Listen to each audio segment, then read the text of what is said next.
अस्सलाम वालेकुम। आज मैं आपको मालूमात देना चाहूँगी छाती के कैंसर के बारे में।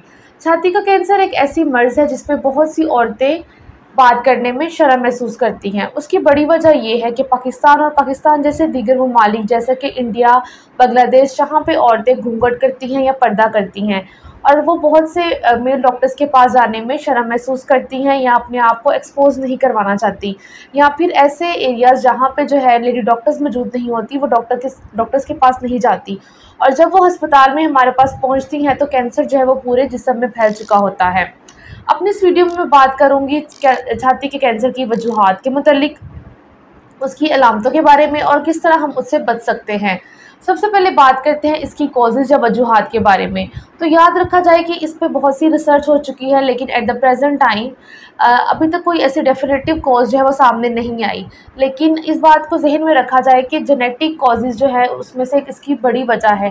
ख़ास तौर पर अगर आपकी मैटरनल साइड पे या आपकी वालदा को या आपकी वालदा की वालदा को कैंसर रह चुका है, या अगर आपकी किसी बड़ी बहन में जो है वो इस मर्ज़ की जो है वो अलामत रह चुकी है, तो उसको जो है आप बिल्कुल भी नज़रअंदाज ना करें। आपको फ़ौरी ज़रूरत है कि आप डॉक्टर के पास जाएँ या आप अपना सेल्फ़ एग्ज़ामिनेशन या अपना मुआयना करें। अब हम बात करते हैं इसकी अलामतों पे। सबसे बड़ी अलामत, सबसे कॉमन जो अलामत जो कोई भी औरत जो महसूस करती है वो है कि उसको छाती में गिल्टी महसूस होती है।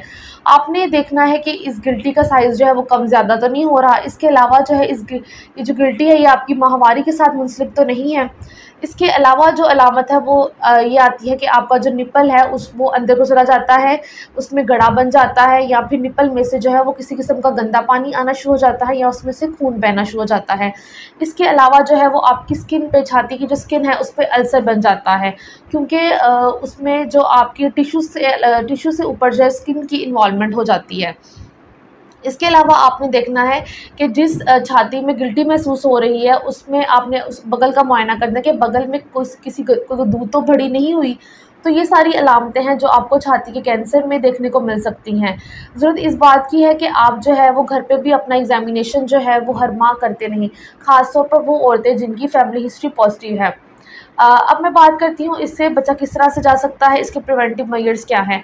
तो तमाम औरतें ये, क्योंकि कैंसर जो है वो किसी भी जो है वो एज पे हो सकता है, इसकी कोई जो ख़ास उम्र जो है वो नहीं है। लेकिन ज़रूरत इस बात की है कि जिनकी फैमिली हिस्ट्री पॉज़िटिव है, जिनकी वालदा में या वालदा की वालदा में जो है ये बीमारी मौजूद रही है, उनमें जो है उनको ज़्यादा इस पे तवज्जो देने की ज़रूरत है। और इसमें जो टेस्ट हम लोग कराते हैं वो 2 तरह के हैं, अल्ट्रासाउंड और मैमोग्राफी। अल्ट्रासाउंड जो है जो 35 साल से कम उम्र ख़वातीन हैं उनमें हम अल्ट्रासाउंड कराएँगे। एक बहुत ही चीपेस्ट टेस्ट है जिससे तशख़ीस की जाती है, और अगर अल्ट्रासाउंड में कोई मसला आया है तो उसके बाद आप छाती का कोई टुकड़ा लेकर उसका जो है उसकी बायोप्सी करवाते हैं। इसके अलावा दूसरी तरफ मैमोग्राफी है। मैमोग्राफी जो है वो हम 35 साल से ज़्यादा उम्र की औरतों में एडवाइस करते हैं, और ख़ास तौर पर जिनमें फैमिली हिस्ट्री पॉज़िटिव रह चुकी है उसमें हम लोग एनुअली जो है या हर साल के बाद जो है वो उनकी मैमोग्राफी कराते हैं, ताकि उनकी बरवक्त जो है वो तशख़ीस हो सके। This is all about breast cancer. Thank you so much.